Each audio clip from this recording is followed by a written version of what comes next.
Imagine a world where women and men all over could reach their fullest potential shoulder by shoulder. Imagine a world where there is no glass ceiling or highest point. Each person can fulfill any goal, no matter what gender.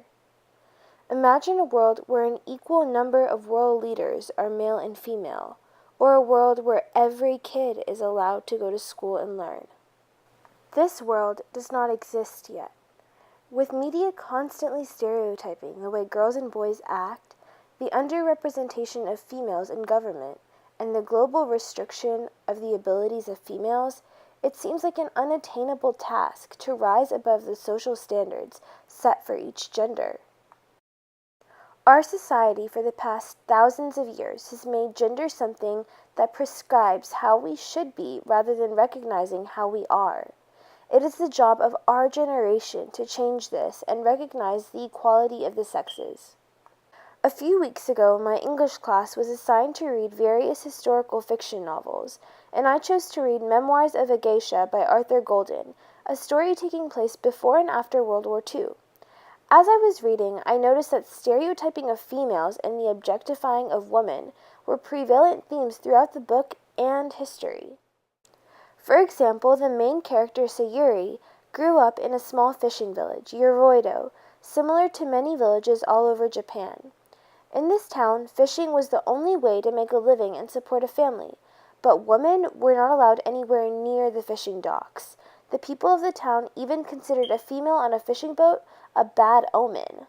Another example of this is the geisha system in the story. The geisha was a critical part of Japanese culture that greatly objectified women. Starting at the young age, a girl's worth was determined by how tiny her waist was or her eye color, like in the case of Sayuri. If a girl did not look right according to the standards set by her society, she was shipped off like Sayuri's sister Satsu. Along with the objectifying and stereotyping of women, the idea that a woman's job is to please the man and do as he says was very common. In the first chapter of the book, the readers learn that a geisha's job is to entertain the men, make sure that they are pleased by serving them food, drinks, and entertaining them through dance, music, and other things. Though Memoirs of a Geisha took place in a time period starting in the early 1900s, our society is still facing the same gender roles, stereotypes, and injustices in modern times. The severity of this problem is shown throughout the world in many different cultures, even today. The first example is the pay gap. The wage gap is a statistical indicator often used as an index of the status of women's earnings relative to men's. According to the Huffington Post, the wage gap is expressed as a percentage. In 2012, women earned 80.9% as much as men aged 16 and over. This means that women are earning about 81 cents to every dollar a man earns. Now let's do some math. This means that by the time the average woman is 60 years old, she will have made $450,000 less than a man in the same exact position. That is enough to buy a house, a really nice car, or pay for college. The second example is stereotyping based on gender roles. USA Today writes about how these gender stereotypes lead to sexism. A stereotype is a widely accepted judgment or bias regarding a person or group, even though it is overly simplified. Stereotypes about gender can cause unequal and unfair treatment because of a person's gender. This is called sexism. Based on everything I've read, it is obvious that gender stereotypes lead to one-size-fits-all mindset that shoves us all into boxes and erases who we are.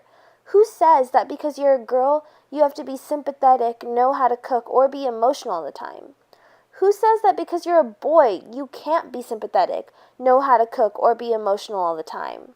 We as a generation must do something about this. Do something because the political decisions that we all have to live by are made by a group that is over 80% male. Do something because males occupy the top ranks of not only politics, but every industry in the world. Do something because women only hold 1 in 4 STEM jobs, 15% of jobs in TV stations, and only 6% of jobs in the media.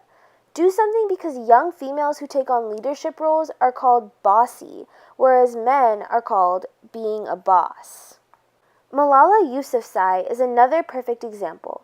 At age 15, a Taliban gunman boarded a school bus in northwestern Pakistan and shot Malala and 2 other girls, attempting to both kill her and, as the Taliban later said, teach a lesson to anyone who had the courage to stand up for education, freedom, and self-determination, particularly for girls and women. Though the Taliban attempted to literally shoot down Malala's acts of courage and activism for women's rights and equal education, she is keeping up the fight. Malala is now where she wants to be, back in school. The Taliban almost made Malala a martyr. Instead, they succeeded in making her a symbol. In the face of oppression and bitter injustice, Malala demands education and opportunity. In the face of violence from the hands of cowards, she refuses to back down. It is imperative that our generation continues to fight for equality. It is our job to change the way women and men are expected to act and accept the way each individual is. It is our job to recognize and implement the social, political, and economic equality of the sexes. So please, let us fight for a world where dreams are supported, virtue is respected, love is overflowing, and growth of both genders is encouraged. Use your voice to stand up to the restraining social stereotypes and stand up for who you are and what you believe in. So before you leave, please utilize your power and voice your ideas on positively impacting our society's gender stereotypes. On your device, please go to therepresentationproject.org and pledge to use your voice to challenge society's limiting representations of gender.